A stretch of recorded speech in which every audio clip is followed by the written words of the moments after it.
In a world where pain and silence reigned, man and beast clung to each other, bound by something deeper than words. Ryan never expected his life to intertwine with a creature as fiercely independent as Molly, a rescued bobcat whose golden eyes spoke the silent language of the wilderness. When tragedy struck without warning, it was Molly who sensed it first. The human body is fragile. One moment, strong and unyielding. The next, crumbling under the weight of fate, his mind drowning in a sea of blackness. A brain hemorrhage struck like a lightning bolt, merciless and swift, dragging him to the brink of death. He had given the bobcat a second chance at life, and now, in ways he never imagined, it refused to let him slip away. How far can the thread of connection stretch between two souls, one human, one wild, when darkness threatens to sever it forever? Join us in an emotional journey where love transcends species. Miracles defy explanation, and the wild heart beats in rhythm with our own. Before we start, hit the like button and make sure to subscribe if you haven't, and hit that notification bell so that you won't miss any new stories. The late afternoon sun cast long shadows across the wooden deck of Ryan Jessen's modest Colorado home. Nestled at the edge of the wilderness, the house was a perfect reflection of its owner, unpretentious yet remarkable in its quiet harmony with the natural world. Ryan, a 33-year-old landscape designer with kind eyes and calloused hands, sat on the deck's edge, watching as Molly, his rescued bobcat, stalked playfully through the tall grass beyond. "Come on, girl," he called softly, patting the weathered boards beside him. "Dinner time." The sleek feline paused, ears twitching forward at the sound of his voice. Unlike most wild bobcats, Molly's movements held no fear of humans, at least not of Ryan. Their story had begun 3 years earlier, when Ryan had found the orphaned kid, barely alive, her mother likely killed by poachers. Though he'd initially planned to surrender her to a wildlife rehabilitation center, the bond between them had formed too quickly. With special permits and training, Ryan had become one of the rare few licensed to keep a bobcat, not as a pet, but as what he called a wild companion. Molly sauntered toward the deck, her spotted coat catching the golden light. She was smaller than most female bobcats, her growth likely stunted by her difficult start in life, but her eyes held the ancient wisdom of her species, wary, intelligent, and fiercely independent. She moved with fluid grace onto the deck and brushed against Ryan's leg, accepting a gentle scratch behind her tufted ears before settling beside him. "Just you and me tonight," Ryan murmured. His sister Michelle was supposed to visit tomorrow, a thought that made him smile despite the persistent headache that had plagued him for days. Michelle and Molly maintained a respectful distance from each other. His sister had never quite gotten comfortable with the idea of a wild predator in her brother's home, and Molly seemed to sense her unease. Ryan rubbed his temples, wincing at the sharp pain that had intensified throughout the day. He'd been pushing himself too hard lately, working long hours on a challenging landscape project for an upscale mountain retreat. Perhaps he was dehydrated or simply exhausted. He'd rest tonight, drink more water, be fine by morning. Rising to his feet, Ryan felt a sudden wave of dizziness. The world tilted strangely, the sunset blurring into streaks of crimson and gold. He reached for the railing to steady himself, but his hand found only air as the deck seemed to rise up to meet him. The last thing he registered was Molly's startled yowl and the strange sensation of falling without moving. Molly paced the length of the house as darkness fell, her movements agitated and purposeful. Something was wrong with her human. He had fallen and now lay too still on the wooden floor of the deck, unresponsive to her tentative nudges and increasingly urgent vocalizations. The bobcat's acute senses detected subtle changes in Ryan's breathing, too shallow, too irregular. The familiar scent that surrounded him had altered, carrying an unfamiliar sharpness that triggered ancient warning signals in her brain. As night deepened, Molly's distress grew. She alternated between lying beside Ryan's motionless form and patrolling the perimeter of the deck, her eyes glowing in the darkness as she scanned the surrounding wilderness. Predators could be drawn to vulnerability, and she would not leave him unprotected. But as hours passed with no improvement, the Bobcat's behavior became increasingly frantic. Near midnight, headlights cut through the darkness as Michelle's car pulled into the gravel driveway a day earlier than expected. She had been unable to sleep, troubled by a persistent feeling that she should check on her brother. Their parents had died in a car accident when Ryan was just 22 and Michelle 18, leaving them with only each other. The siblings had always maintained a close connection, sometimes sensing when the other needed them most. As Michelle stepped from her car, Molly did something unprecedented. Instead of retreating into the shadows as she typically did when visitors arrived, the Bobcat appeared at the edge of the deck, vocalizing loudly, a series of urgent calls unlike anything Michelle had heard before. "Ryan," Michelle called, her voice tight with sudden concern. When no answer came, she approached cautiously, remembering her brother's frequent reminders about giving Molly space.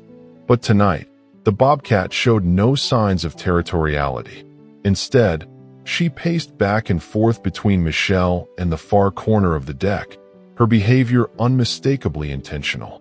Following Molly's lead, Michelle rounded the corner to find her brother lying unconscious, his skin ashen in the moonlight. "Ryan," she fell to her knees beside him, fingers fumbling for a pulse as she pulled her phone from her pocket with her free hand. "Oh God, Ryan, please." As Michelle called emergency services, Molly positioned herself at Ryan's head, her body tense and alert. The Bobcat's golden eyes never left his face, and a low, continuous rumble emanated from her chest. Not quite a growl, not quite a purr, but something in between that seemed to say, "Fight, stay, live." The small community hospital in Boulder wasn't equipped for the severity of Ryan's condition. The initial CT scan revealed a massive brain hemorrhage requiring immediate specialized care. Within hours of his arrival, he was airlifted to the University of Colorado Hospital in Denver, leaving Michelle to follow by car, her mind racing with terrifying possibilities. "He's young and otherwise healthy," the emergency physician had told her before the transfer, his expression grave but not without hope. "That works in his favor, but I need to be honest with you. This type of hemorrhage is very serious. We're going to do everything we can." Everything they could, Michelle soon learned, included placing Ryan in a medically induced coma to reduce swelling in his brain, followed by emergency surgery to relieve the pressure. The neurosurgeon, Dr. Elena Vasquez, emerged from the operating room with carefully measured optimism. "We've managed to stop the bleeding and reduce the pressure," she explained, her dark eyes kind but direct. "The next 48 hours will be critical. We won't know the extent of the damage until we begin to bring him out of the coma, which won't be for several days at minimum." "What caused this?" Michelle asked, her voice barely audible in the sterile hallway. "He's only 33. Sometimes these aneurysms are congenital, present from birth, but asymptomatic until they rupture. Other times they develop over years due to factors like high blood pressure or smoking. In many cases, we never identify a definitive cause." Dr. Vasquez placed a gentle hand on Michelle's shoulder. "What matters now is that your quick action got him help in time to give him a fighting chance." Not my quick action, Michelle thought. Molly's. The days that followed blurred together as Michelle split her time between the hospital and Ryan's home, where Molly's behavior had become increasingly concerning. The Bobcat refused to eat, paced constantly, and spent hours staring out the windows in the direction of the city. Though legally allowed to live with Ryan because of his special wildlife permit, Molly couldn't be left alone indefinitely. Yet Michelle knew that taking her to a wildlife sanctuary, even temporarily, would devastate her brother if, when he recovered. So Michelle stayed, sleeping in Ryan's spare room, maintaining an uneasy coexistence with the grieving Bobcat. She followed the detailed care instructions Ryan had meticulously documented, offering food that remained untouched and respecting the boundaries he had established for Molly's well-being. But as the days passed, something unexpected began to happen. Perhaps it was their shared concern for Ryan, or perhaps it was simple necessity, but the distance between woman and Bobcat gradually diminished. It started when Michelle found herself talking aloud to Molly, sharing updates from the hospital, or simply voicing her fears into the quiet house. "His brain activity is stable," she said one evening, curled on the couch with a barely touched cup of tea. "Dr. Vasquez says that's a good sign, but they're still concerned about the pressure." She glanced up to find Molly watching her from across the room, unblinking. "He's fighting, Molly. He's so strong." The Bobcat's ears twitched forward at the sound of Ryan's name, and for the first time, she approached Michelle voluntarily, settling on the far end of the same couch. It wasn't exactly friendship, but it was acknowledgement, recognition of their shared vigil. By the 6th day, with Ryan still unresponsive in the hospital, Molly's condition had deteriorated to the point that Michelle feared for her health. The Bobcat barely slept, refused all food, and had begun clawing at the door whenever Michelle prepared to leave for the hospital. "I don't know what to do," Michelle confessed to Dr. Vasquez during her daily update call. "She's grieving herself sick, and I'm worried she'll injure herself trying to escape and find him." There was a long pause on the line before the neurosurgeon spoke. "This may sound unconventional, but have you considered bringing her to visit? To the hospital? Is that even allowed?" "Typically, no," Dr. Vasquez admitted. "But we make exceptions for service animals, and while your brother's Bobcat doesn't fall into that category officially, we do know that familiar presences can sometimes reach patients when nothing else can. I'd need to get special approval, and there would be strict conditions, but it might help them both." Michelle closed her eyes, imagining Ryan's face if he knew Molly was being denied comfort in his absence. "Let me look into the legalities with his wildlife permit. If we can make it work safely, I think Ryan would want us to try." 2 days later, after numerous conversations with hospital administrators, wildlife officials, and Ryan's veterinarian, a plan was put in place. Molly would be allowed a brief, controlled visit during a quiet evening hour when the ICU floor was least busy. She would need to be transported in her travel kennel and kept on the special harness Ryan used for their rare public outings. Michelle would be responsible for controlling her at all times, and at the first sign of distress from Molly, Ryan, or any hospital staff, the visit would end immediately. The night of the visit, Michelle was surprised by how calmly Molly entered her travel kennel. It was as if the Bobcat somehow understood the purpose of their journey. The drive to Denver was silent except for the occasional soft sounds from the back of the car, not distressed yowls, but the quiet chirps Molly typically reserved for Ryan alone. At the hospital, they were met by Dr. Vasquez and a nurse named Thomas who, Michelle was relieved to discover, had experience with exotic animals from his previous work at a zoo hospital. "I'll go in first to check his vitals and prepare the space," Thomas explained, his voice gentle as he glanced at the kennel. "We've minimized equipment around the bed as much as possible, and I'll make sure the monitoring alarms are set to silent alert so they won't startle her." Michelle nodded, grateful for their thoughtfulness. She's usually very calm with Ryan. "I'm just not sure how she'll react seeing him like this." Dr. Vasquez studied the Bobcat with professional interest. "Animals often sense things we don't. Just follow our lead. And remember, this is as much for her as it is for him." When they finally entered Ryan's room, Michelle was struck anew by how small her brother looked surrounded by medical equipment. After a week in the coma, his face was gaunt, his normally suntanned skin pale against the white sheets. The only sounds were the rhythmic whoosh of the ventilator and the steady beep of the heart monitor. Michelle set the kennel down near the bed and knelt beside it, speaking softly to Molly. "We're here, girl. Ryan's here." When she opened the kennel door, Molly emerged cautiously, her sensitive nose working overtime as she processed the unfamiliar scents of the hospital room. Her ears flattened slightly at the strange surroundings, but her focus quickly settled on the figure in the bed. She approached slowly, stopping at the bedside, her golden eyes fixed on Ryan's face.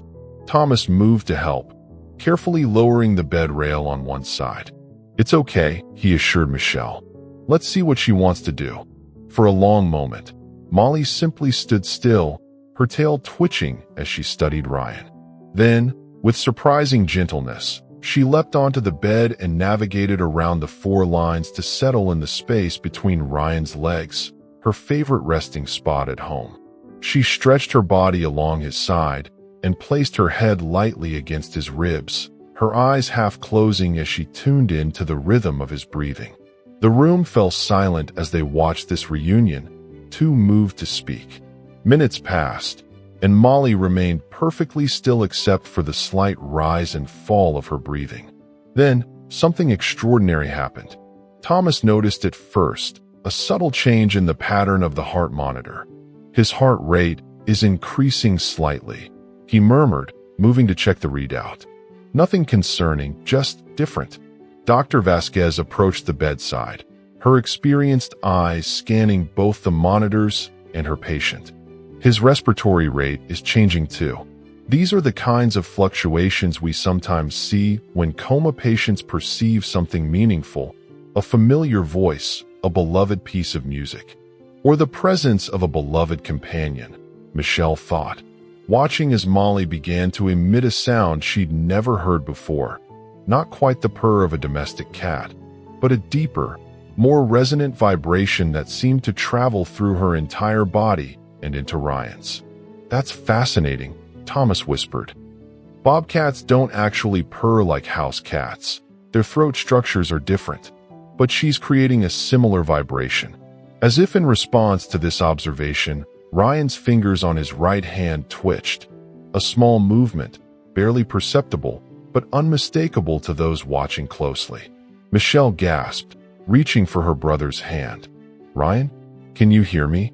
Dr. Vasquez moved quickly to the bedside, extracting her penlight to check his pupillary response. This could be reflex movement, but combined with the changes in his vitals. She kept her voice measured, professional, though her eyes held a new spark of interest. "Ryan, if you can hear my voice, try to squeeze your sister's hand."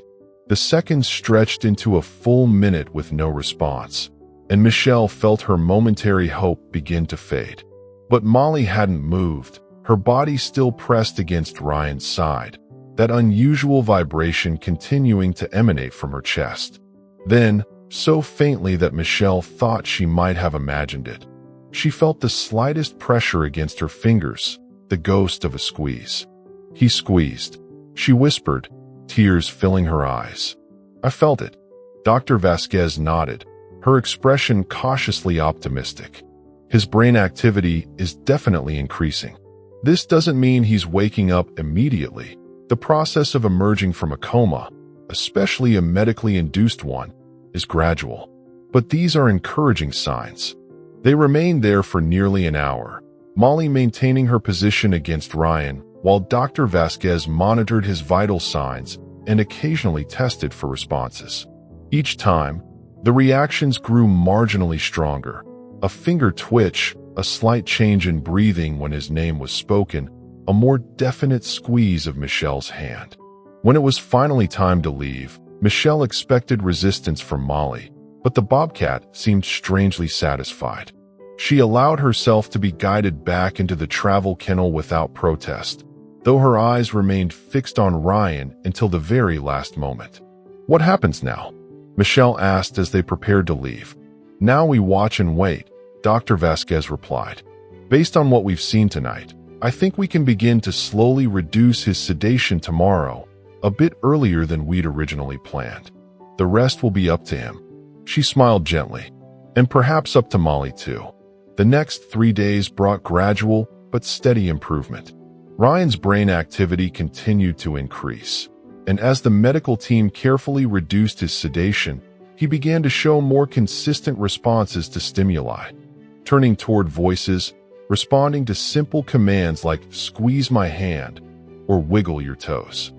On the fourth day after Molly's visit, Ryan opened his eyes for the first time.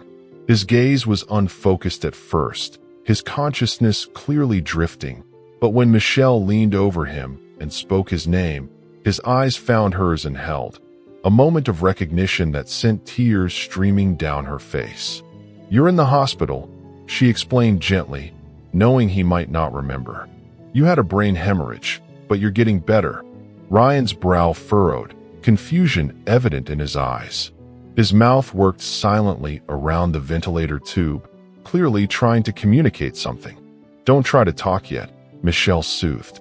"The doctors are hoping to remove the breathing tube soon if you continue improving like this." But Ryan's expression grew more distressed, his hand lifting weakly to tug at the tube. "He's fighting the ventilator," the attending nurse observed. "That's actually a good sign. Means his own breathing drive is strong." Dr. Vasquez was called, and after a thorough examination, made the decision to attempt extubation. "His oxygen levels are good, and his latest scans show significant improvement in the brain swelling," she explained. "If he can breathe on his own, removing the tube will make him more comfortable and allow him to communicate." The process was quick but uncomfortable for Ryan, leaving him coughing and disoriented. But once the tube was out and replaced with a simple oxygen cannula, the relief in his eyes was evident. He swallowed painfully several times before managing a raspy whisper. "Molly." Michelle's heart swelled. Of course his first word would be for the companion who might have saved his life twice now. First by alerting Michelle to his collapse, then by somehow reaching him in the depths of his coma. "She's at home, and she misses you terribly," Michelle assured him, squeezing his hand. "She actually came to visit you a few days ago." The doctors made a special exception. Ryan's eyes widened slightly, a ghost of a smile touching his cracked lips. "I felt her," he whispered. "Thought I was dreaming. Felt her weight, her breathing. Heard her." Dr. Vasquez exchanged a meaningful glance with Michelle. "You were deeply sedated at that point, Ryan. It's remarkable that you were aware of her presence." Ryan's eyelids drooped, exhaustion claiming him even after this brief interaction. "She called me back," he murmured, his words slurring as he drifted toward sleep. "Was floating away. She called me home." Recovery was neither swift nor easy. Ryan faced weeks of hospitalization followed by months of rehabilitation. The hemorrhage had left him with weakness on his left side and occasional difficulty finding words, challenges that frustrated the formerly active outdoorsman. But where medical science offered treatments for his physical recovery, it was Molly who seemed to provide the motivation he needed on the darkest days. Initially, after being discharged from the hospital to a rehabilitation facility, Ryan's separation from Molly continued to weigh heavily on them both. Michelle maintained her dual caregiving role, dividing her time between visiting her brother and tending to the increasingly restless Bobcat. "She knows you're coming home soon," Michelle told Ryan during one visit, showing him videos of Molly investigating the accommodations she'd made to help with his recovery: widened doorways, a ramp to the deck, grab bars in strategic locations. "I think she's supervising all the changes." Ryan's smile, though lopsided from lingering facial weakness, lit up his entire face. "Keeping you in line, is she?" His speech had improved dramatically, though he still searched for words occasionally. "She always did think she was in charge." The day Ryan finally came home, leaning heavily on a cane but proudly walking under his own power, was marked by a moment neither he nor Michelle would ever forget. As the car pulled up to the house, Molly appeared on the deck, her spotted body perfectly still except for the quivering tip of her tail. When Ryan emerged from the passenger seat, moving slowly but steadily, the Bobcat made a sound Michelle had never heard before, a series of chirps that rose in pitch and urgency, almost like a question. "Yes, it's me," Ryan called softly, his voice breaking with emotion. "I'm home, Molly girl. What happened next would have alarmed anyone who didn't understand their unique relationship. Molly launched herself from the deck in a fluid leap, covering the distance to Ryan in seconds.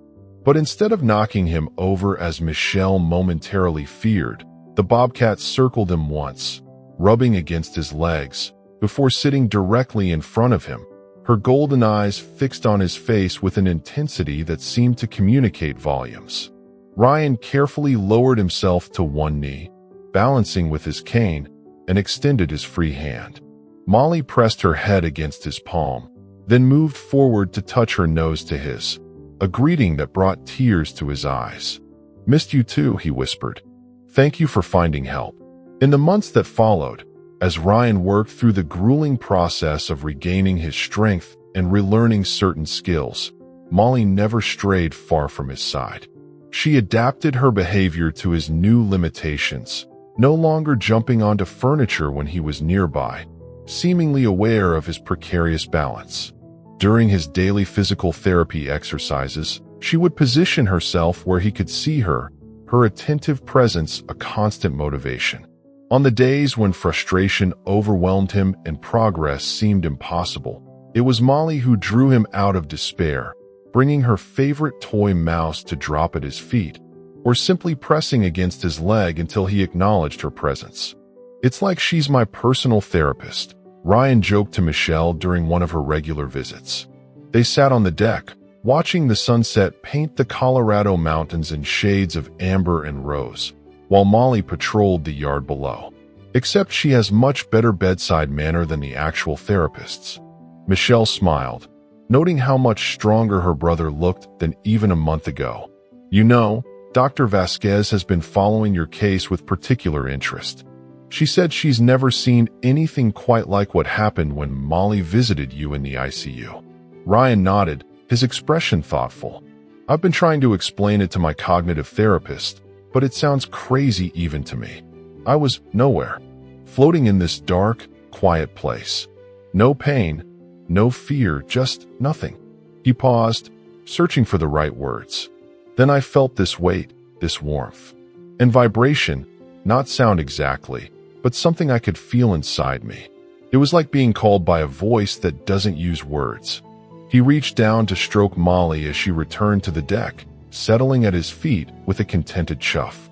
"The doctors can call it coincidence or say it was just time for me to start responding. But I know what happened." He met Michelle's gaze steadily. "She found me when I was lost, and she led me home." Michelle didn't argue. She had seen too much over the past months to dismiss her brother's experience. From Molly's distress before anyone knew Ryan was in danger, to the remarkable changes in his vital signs during her hospital visit, to the inexplicable bond that seemed to have deepened through their shared trauma. "You know," she said instead, "I always thought you were a little crazy for keeping a wild animal as a companion. I worried about you, about whether it was fair to her."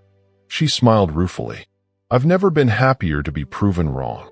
Ryan laughed, the sound still the greatest music to Michelle's ears after coming so close to losing him forever. "Don't tell her that. She already has a big enough ego." As if understanding his words, Molly raised her head and fixed him with a dignified stare before pointedly looking away. A gesture so human-like that both siblings burst into laughter. The sun dipped below the mountains, painting the sky in deepening shades of purple and blue. In the gathering twilight, the lines between human and animal, between the explainable and the mysterious, seemed to blur. Whatever science might say about coincidence or animal instinct or the power of familiar presences to reach through the fog of coma, Ryan and Michelle knew a deeper truth, that sometimes the most profound connections transcend understanding, reaching across the boundaries between species and even, perhaps, between life and death. Ryan reached down to scratch Molly behind her tufted ears, his movements stronger and more fluid than they had been in many months. "What do you think, girl? Ready for a short walk before dinner?" Molly chirped her agreement, rising to pace expectantly toward the steps that led down from the deck. As Ryan followed, leaning less heavily on his cane than the week before, Michelle watched them go, man and Bobcat, survivor and savior, moving together into the gentle embrace of the coming night. In that moment, she understood with perfect clarity what Ryan had tried to explain about being called home. Love, in all its forms, was the most powerful force in the universe, a beacon that could guide lost souls back from the darkest places. And sometimes, that beacon came in the most unexpected forms, carried by hearts that beat to rhythms different from our own, but no less true, no less vital, no less miraculous.